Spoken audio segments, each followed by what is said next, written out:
Chukudum. Welcome to another edition of Daily Videotional.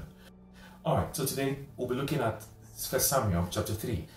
And before the lamp of God went out in the tabernacle of the Lord where the ark was, and while Samuel was lying down, verse 4, that the Lord called Samuel and he answered, "Here I am." Note that the Lord called Samuel, Samuel answered.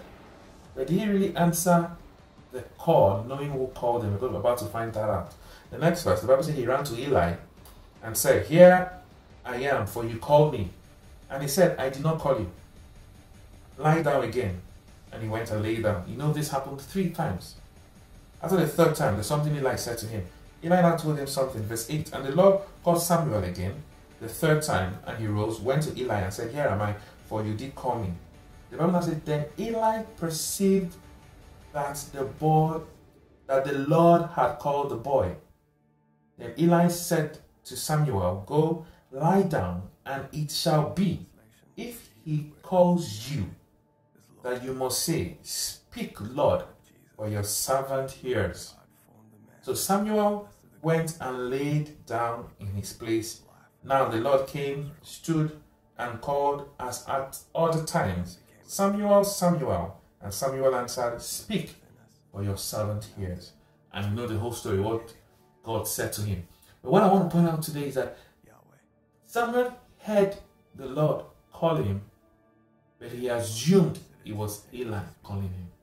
Why? Verse 1 tells us why. Verse 1 says, "And that boy Samuel ministered to the Lord before Eli, and the word of the Lord was rare in those days." There was no widespread revelation. I'm reading from the New King James Version. King James says that the word of the Lord was precious in those days. That was why Samuel could not identify or tell apart the voice of the Lord and the voice of Eli.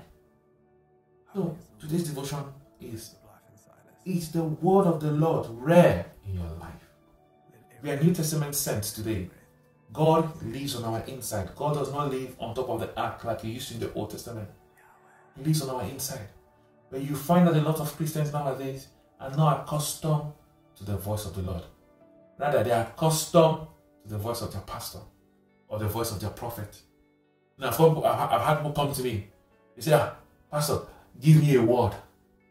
"Oh, Pastor, I'm going for this interview. Give me a word." "Father, I'm going for this job. Give me a word." "Pastor, I'm going to apply for this contract. Give me a word." And I'm like, what word again should I give you? They are so accustomed to the word of the pastor. They are putting their faith in the word of the pastor. Don't get me wrong. Your pastor's word, prophecy, speaking over you, works. It's good. I mean, you need to, as much as possible, utilize your pastor. But he should not be a substitute for God. In the Old Testament, yes, because God did not make himself, did not reveal himself to everybody except his priests and his prophets, and at times his kings. In the New Testament, it is not so. He has made all of us priests and kings. In the New Testament, we have direct access into God's throne room. He said, "Come boldly."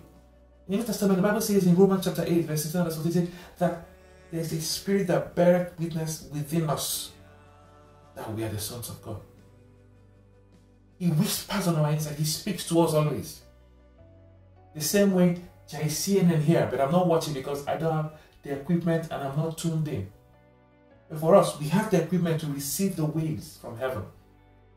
But what is lacking is that we don't turn it on. We're not tuned in. The prophecy of your pastor, the word of your pastor over you, his prayers over your work, but it should not be a substitute for God's word. I see what Peter said, 2 Peter 1 verse 19. He said, "And we have the prophetic word confirmed, which you do well to heed as a light that shineth in a dark place." King James said that we have a more sure word of prophecy. Now John said that, hey, they saw the word, Jesus Christ. They saw him, they heard him, they touched him, they felt him.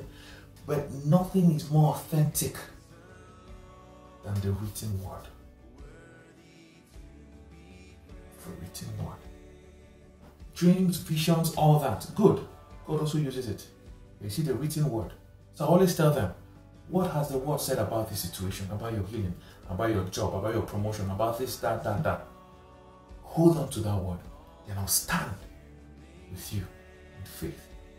And we'll stand on the word, put our faith in God, and God will do what His word has said.